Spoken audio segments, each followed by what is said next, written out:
Fala aí galera, beleza? Estamos iniciando em mais um vídeo do Rock Cristão. E o tema que eu escolhi hoje é responsabilidade humana com comportamento cristão, parecido com isso. E eu estava querendo falar desse tema já faz um tempinho e espero que possa estar ajudando vocês aí. Eu vou usar inicialmente o texto que está na segunda carta de Pedro, no primeiro capítulo, vai do versículo 3 ao 12. Seu divino poder nos deu todas as coisas de que necessitamos para a vida e para a piedade, por meio do pleno conhecimento daqueles que nos chamou para a sua própria glória e virtude. Por intermédio dessas, ele nos deu a sua grandiosa e preciosa promessa, para que por elas vocês se tornassem participantes da natureza divina e fugissem da corrupção que há no mundo, causada pela cobiça. Por isso mesmo, empenham-se para acrescentar à sua fé a virtude, e à virtude o conhecimento. Ao conhecimento, o domínio próprio, ao domínio próprio a perseverança, e à perseverança a piedade a fraternidade, e a fraternidade o amor. Porque se essas qualidades existirem e estiverem crescendo em suas vidas, elas impedirão que vocês, no pleno conhecimento do nosso Senhor Jesus Cristo, sejam inoperantes e improdutivos. Todavia, se alguém não as tem, está cego. Só vê o que está perto, esquecendo-se da purificação dos seus antigos pecados. Portanto, irmãos, empenham-se ainda mais para consolidar o chamado e a eleição de vocês, pois se agirem dessa forma, jamais tropeçarão. E assim vocês estarão ricamente providos para quando entrarem no reino eterno do nosso Senhor e Salvador Jesus Cristo. Por isso, sempre terei o cuidado de lembrar-lhes essas coisas, se bem que vocês já sabem, estão solidamente firmados na verdade que receberam. Esse texto ele fala para a gente se empenhar sempre o máximo possível para conseguir permanecer com todas essas qualidades que um cristão deve ter, que um salvo deve ter. Nossa vida é feita de gerações, né? Eu já peguei um pouco de uma geração mais gospel, com uma forte tendência aí de G12, de misticismo ou coisas parecidas do evangelho. E hoje, perto das pessoas que eu convivo assim, o que tem crescido nos jovens que eu convivo hoje já é uma nova geração que está mais voltada para as linhas reformadoras, os reformadores, pessoas que se intitulam reformadas, que querem voltar para a essência do evangelho, para a essência também do que aconteceu na reforma protestante. Hoje, dos reformadores, o que eu ouço mais citar, o pessoal é Calvino. Calvino tem os seus 5 pontos. Se você analisar os 5 pontos de Calvino, todos eles apontam para a soberania de Deus. Não tem nenhum que não aponta. E eu acredito totalmente na soberania de Deus. Isso é indiscutível.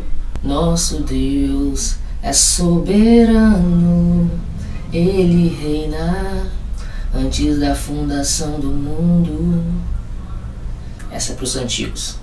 A soberania de Deus ela é indiscutível. Eu nem me atrevo a tentar falar alguma coisa contra ela. O que me assusta um pouco hoje em dia é mais como é que é o nosso reflexo sobre, às vezes, opiniões diferentes ou pessoas que acreditam em formas diferentes de interpretar a Bíblia. Como uma opinião de uma outra pessoa pode interferir no meu comportamento como cristão. Às vezes eu vejo respostas dessas pessoas que às vezes fogem um pouco da moral e da ética de uma pessoa cristã. Isso não impede de você defender a sua tese, defender a sua visão, mas simplesmente uma pessoa salva, ela se comporta como uma pessoa salva em todas as atitudes da sua vida. Uma pessoa cristã, ela tem que ser exemplo de Cristo em qualquer coisa. Então qualquer palavra que às vezes você possa falar, mas você perder a sua ética, a sua linha moral, jamais. Ou pelo menos tentar. Paralela com essa soberania de Deus, que a gente se ouve muito, é a responsabilidade humana, que também é falado por Calvino e pouco falado por quem segue Calvino. A responsabilidade humana ela tem um patamar tão importante quanto a soberania de Deus quando se fala em salvação. Não existe uma pessoa salva que não tenha atitudes de uma pessoa salva. O reflexo da fé em Jesus Cristo e da salvação em Jesus Cristo, ele reflete em todos os pontos da nossa vida. Nas atitudes, nas ações, nas reações, quando você vai tomar uma decisão, quando você vai pensar em fazer alguma coisa, reflete. Existe uma frase muito famosa no livro de Tiago que diz que a fé sem obras ela é morta. No caso, é exatamente o que eu estava falando. Quando você acredita em Cristo, na hora todas as suas atitudes vão querer ser semelhantes à de Cristo. A fé em Jesus Cristo ela tem esse poder, te traz essa coisa de você não só acreditar na sua mente, mas que transpor isso para a sua vida, nas suas atitudes, nos seus passos e nas suas decisões. E das linhas de pensamento diferentes que a gente tem hoje, eu acho interessante você pensar da seguinte forma. Uns falam que a gente faz a boa obra exatamente porque é salvo, que é também a forma que eu penso, é a forma que o Tiago cita. Outros falam que vão fazer a obra para alcançar a salvação, que é também uma linha de pensamento. Às vezes a gente aponta exatamente as diferenças dessa forma de pensar. Porém, eu gosto de pontuar exatamente as semelhanças. Nas duas existe a obra. Uns fazem porque é salvo, outros fazem para ser salvo, mas a obra ela existe nos dois pontos. Então, o que você faz, como você reage na sua vida em tudo, é um reflexo da sua salvação de alguma forma, ou por você ser salvo, ou por você tentar ser salvo. Então não importa, nesse momento desse vídeo, qual ponto você está defendendo. O que você tem que entender agora é que as suas obras são um reflexo da sua salvação. Se você não está fazendo nada hoje, se preocupe bastante. Vamos ler Tiago. Meus irmãos, como crentes em nosso glorioso Senhor Jesus Cristo, não façam diferença entre as pessoas, tratando-as com favoritismo. Suponham que na reunião de vocês, entre o homem com um anel de ouro e roupas finas, e também entre outro homem pobre e com roupas velhas e sujas, se vocês derem atenção especial ao homem que está vestido de roupas finas e disserem, aqui está um lugar apropriado para o Senhor, mas disserem ao pobre, você fique em pé ali, ou sente-se no chão, junto ao estrado, onde põe os meus pés. Não estarão fazendo discriminação, fazendo julgamentos com critérios errados? Ouçam, meus amados irmãos, não escolheu Deus os que são pobres aos olhos do mundo para serem ricos na fé e herdarem o reino de Deus como prometeu os que amam. Mas vocês têm desprezado o pobre. Não são os ricos que oprimem vocês? Não são eles que os arrastam para os tribunais? Não são eles que difamam um bom nome que sobre vocês foi invocado? Se vocês de fato obedecerem à lei real encontrada nas Escrituras que diz, ame o seu próximo como a si mesmo, estarão agindo corretamente. Mas se tratarem os outros com favoritismo, estarão cometendo pecado e serão condenados pela lei como transgressores. Pois quem obedeceu a toda a lei, mas tropeça em apenas um ponto, torna-se culpado de quebrá-la inteiramente. Pois aquele que disse, não adulterarás, mas também não matarás, se você não comete adultério, mas comete assassinato, vai se tornar um transgressor da lei. Falem e ajam como quem vai ser julgado pela lei da liberdade, porque será exercido juízo sem misericórdia sobre quem não for misericordioso. A misericórdia triunfa sobre o juízo. Do que adianta, meus irmãos, alguém dizer que tem fé se não tem obras? Acaso a fé pode salvá-lo? Se um irmão ou irmã estiver necessitando de roupas e o alimento de cada dia, e um de vocês lhe disser, vá em paz, aqueça-se e alimente-se até satisfazer, sem problema em dar nada, de que adianta isso? Assim também a fé por si só, se não for acompanhada das obras, está morta. Mas se alguém dirá, você tem fé, eu tenho obras, mostre-me a sua fé sem obras, eu lhe mostrarei a minha fé pelas obras. Você crê que existe um só Deus? Muito bem. Até os demônios creem e tremem. Os exemplos que o Tiago usa nesse capítulo apontam diretamente sobre o amor ao próximo e diferenças de tratamento, iniciando com tratamentos diferenciados, apontando sobre a misericórdia que deve acontecer entre os irmãos. E finaliza exatamente mostrando a importância das obras de amor ao próximo como prova de fé em Jesus Cristo. Efésios 4 escrito o seguinte: como prisioneiro no Senhor, rogo-lhes que vivam de maneira digna da vocação que receberam. Sejam completamente humildes e dóceis, e sejam pacientes, suportando uns aos outros com amor. Façam todo o esforço para conservar a unidade do Espírito pelo vínculo da paz. Esse capítulo de Efésios, ele não está falando de amor com os ímpios, ele está falando de amor com os próprios irmãos. E o esforço que a igreja e que os salvos têm que ter para manter a unidade do Espírito Santo baseada no amor. Paulo fala para se esforçar. Às vezes falta na nossa cabeça essa ideia de se esforçar. No dicionário, o significado de esforçar está: mobilização de forças físicas, intelectuais ou morais para vencer uma resistência ou dificuldade, para atingir algum fim. Então, o se esforçar não é uma coisa simples, é uma coisa que vai contra uma resistência. E às vezes essa resistência, quase sempre, ela é em você mesmo.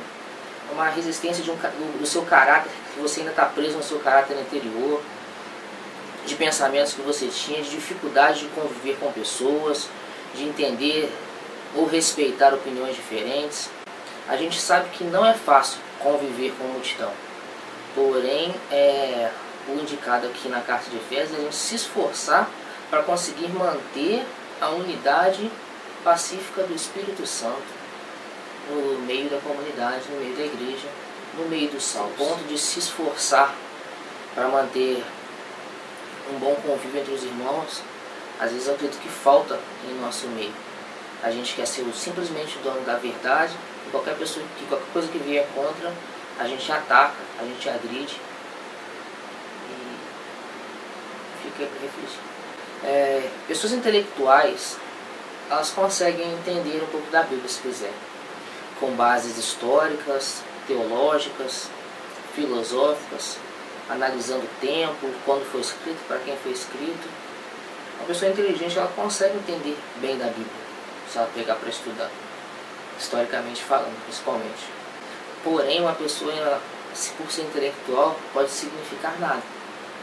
Uma pessoa que decora 10 versículos com a resposta das perguntas mais polêmicas que às vezes a gente encontra contra a Bíblia, vindo dos ímpios ou de uma outra pessoa, também não pode significar nada.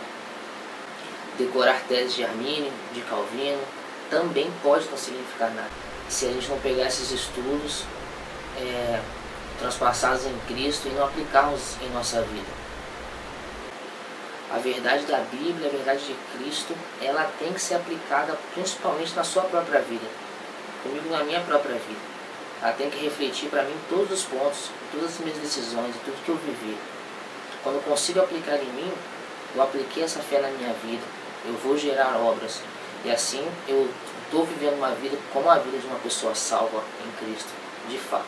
E às vezes algumas reações me assustam. Quando a gente vê na internet posts ou discussões de alguma coisa, onde a gente posta uma verdade, que é a nossa verdade, que é o que a gente acredita. E às vezes, tanto a reação de quem postou, ou a reação de outra pessoa que veio, vem como ataques de forma que eu acredito que não sejam tão bem cristãs assim. Entendeu? Falta às vezes sabedoria ao falar, ao questionar, ao debater. Às vezes você vê ofensas, simplesmente a pessoa pensar diferente de você, ofensas que dariam para ser evitadas, entendeu? E às vezes essas ofensas vêm acumuladas de arrogância, de nariz em pé, e de achar que o dono da verdade sou eu, e que com isso eu tenho esse direito de falar como eu quero com as pessoas. Mas o cristão, ele tem uma linha de caráter e de moral para seguir. Essa é a vida do cristão, a vida de renúncia para seguir a vida de Cristo. Se você não está disposto a renunciar, não vai dar certo. Mesmo defendendo às vezes que somos tão miseráveis e pecadores, na primeira brecha a gente já quer humilhar outra pessoa. Eu acho que é um déficit da geração que eu vivo hoje, falando para mim também, às vezes o comportamento que nós cristãos temos mediante ao nosso convívio como família de Cristo, mediante ao convívio com as pessoas de fora da igreja, que ainda não são salvas, e que é um ponto extremamente importante, que é um ponto que reflete a salvação da pessoa. Não tem para como você desligar, como você vive, como você tem que viver, como isso reflete diretamente com a salvação. Não para ser salvo, como eu acredito, mas porque você é salvo. Se você é salvo, você tem que fazer. Se você não faz, você não é salvo. A gente possa pedir para Deus mais sabedoria, mais discernimento, mais mansidão, menos arrogância, menos nariz em pé, que Ele cresça e que a gente diminua, que Ele apareça e nos constrange. E que pela verdade de Jesus Cristo, sim, as pessoas possam ser confrontadas e cheguem ao entendimento sobre a verdade de Jesus Cristo. Que a intenção do confronto com as pessoas que ainda não conhecem Jesus Cristo, ou conhecem talvez de uma forma diferente, é o confronto que traz a verdade. E junto dessa verdade, uma esperança de salvação. O Evangelho é um conjunto de confronto com esperança. Só vou falar até aqui. Se você gostou do vídeo, deixa o joinha aí, curte, compartilha, mostre para as pessoas. Se tem algum ponto também que você discorda, que você quer opinar, estou à disposição para conversar, para aprender. Me chama no Facebook, chama pela página do Rock Cristão, comenta no vídeo aí embaixo, com sabedoria, por favor. E que a gente possa aí continuar tentando aprender o que é a verdade de Cristo aos pouquinhos, dia após dia, para crescermos juntos e vivermos de fato como verdadeiros cristãos salvos em Jesus Cristo e proclamando o Evangelho confrontador para as pessoas com amor. Então, abraço, Deus abençoe, até mais.